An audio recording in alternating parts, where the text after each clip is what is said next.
adui njiani huwa anazuia. Wasomoa Biblia mnajua kabisa Danieli aliomba.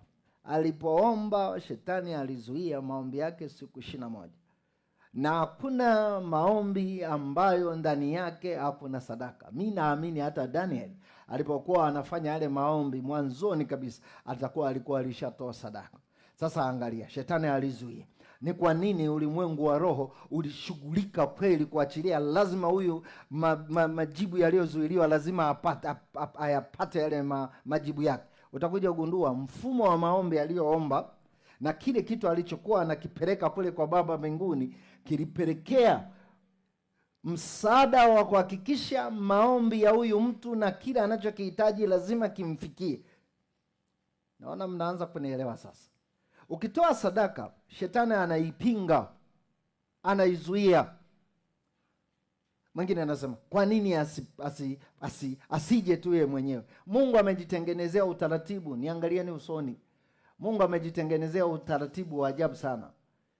Ndio maana kwenye Mathayo Mtakatifu sura 6, ile sala kuu, Yesu anasema salini, ombeni. Semeni, Baba yetu uliye juu mbinguni, jina lako litukuzwe, ufalme wako uje. Ili ufalme wa Mungu uje mahali popote, Mungu anasubiri mtu ambaye atamwambia njoo. Kwa lugha nzuri, atakayefungua ule mlango kwamba nataka uje hapa.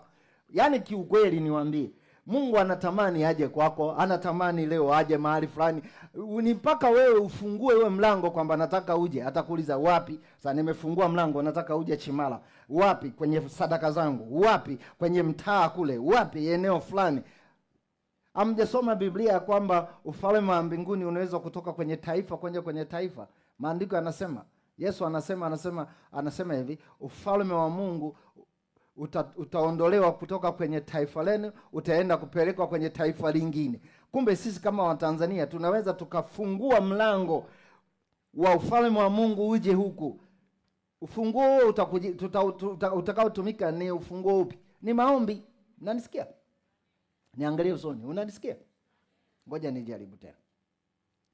Kwa nini Yesu anasema nasimama mlangoni nabisha?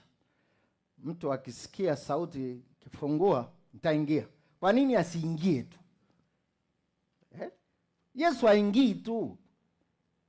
Anaingia mpaka kuna mtu amefungua mlango. Kwa lugha nzuri, ana ufunguo, ule ufunguo wa kuingia kwamba njoo. Na ili Mungu ili aje, lazima wewe useme.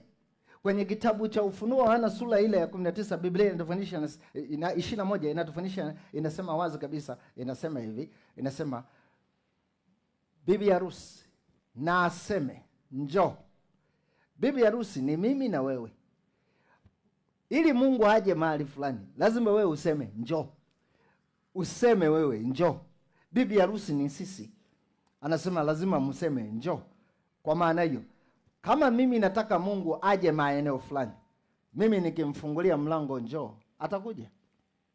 Na akija ni wewe unataka aje kufanya nini? Ndio maana sehemu zingine anasema mtakeni Mungu na nguvu zake. Mtakeni Mungu na nguvu zake. Mtakeni Mungu na nguvu zake. Kumbe Mungu hawezi kuja mahali fulani mpaka wewe umwambia njoo na atakuja. Sasa ajeje? Ni wewe unataka kumwambia sema njoo na nguvu zako. Nguvu za Mungu zimebeba wapi? Moja wapo ni moto. Usimwambie tu Mungu njoo.